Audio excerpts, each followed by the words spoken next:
GDK leavening Klein ఉద్యోగి P మల్లికార్జున్ను అధికారులతో పాటు యూనియన్లకు అతీతంగా నాయకులు ఆత్మీయంగా సన్మానించారు. మల్లికార్జున్ కార్మికులకు అందిస్తున్న సేవలను గుర్తించిన తెలంగాణ రాష్ట్ర ప్రభుత్వం ఇటీవల ఆయనకు శ్రమశక్తి అవార్డును అందించింది.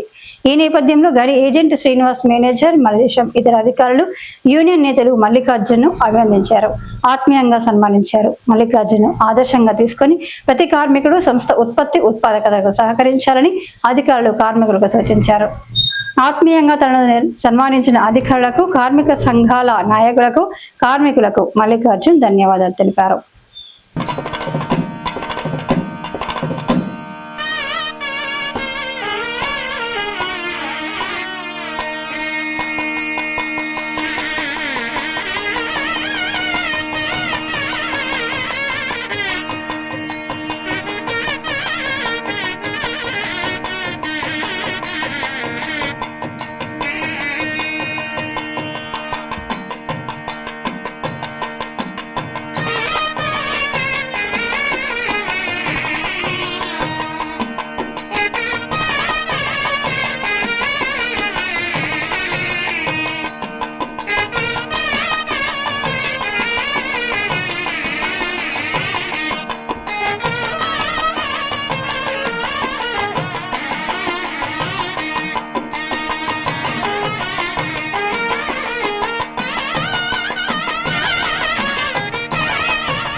నష్టాలన్నింటినీ ఓవర్కమ్ చేస్తూ గనిలో ఉత్పత్తికి, ఉత్పాదకతకి, రక్షణ కోసం మనందరం కలిసికట్టుగా పనిచేస్తామని చెప్పి మీరందరూ కూడా శ్రమశక్తి అవార్డు గ్రహీతకి సమానముగా లేదా అంతకన్నా ఎక్కువ శ్రమ చేస్తూ సింగరేణి కాలరీస్ కంపెనీ లిమిటెడ్ సంస్థని ముందుకు తీసుకుపోవడంలో ముందుంటారని ఆశిస్తూ ఈ అవకాశం ఇచ్చిన ఆర్గనైజర్స్కి ధన్యవాదాలు తెలియజేస్తూ మల్లికార్జున్ గారికి మరొకసారి ప్రియమైన మల్లికార్జున్ గారు లెవెనింగ్ క్లైన్లో అందరికీ కూడా ప్రీతిపాత్రులు మల్లికార్జున్ గారు, వారికి మరొకసారి ధన్యవాదాలు తెలియజేసి మరొకసారి అప్రిసియేషన్స్ అండ్ బెస్ట్ విషెస్ తెలియజేస్తున్నాను. Thank you all of you.